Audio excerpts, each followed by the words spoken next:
Hello friends, welcome to NRL Footy Australia. In this video we are going to see Queensland Maroons official squad for the State of Origin Game 1 2024. Queensland coach Billy Slater has dropped an ominous hint in explaining why he picked Sylvain Cobo on the Maroons bench.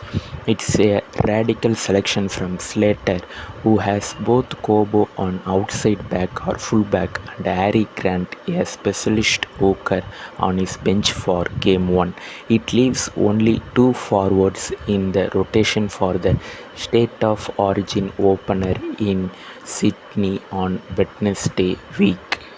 Slater was quizzed on Cobo's potential role when speaking to media on Monday and asked whether there is a pre-planned role for the Broncos star or if he is simply acting as an injury cover for the back line.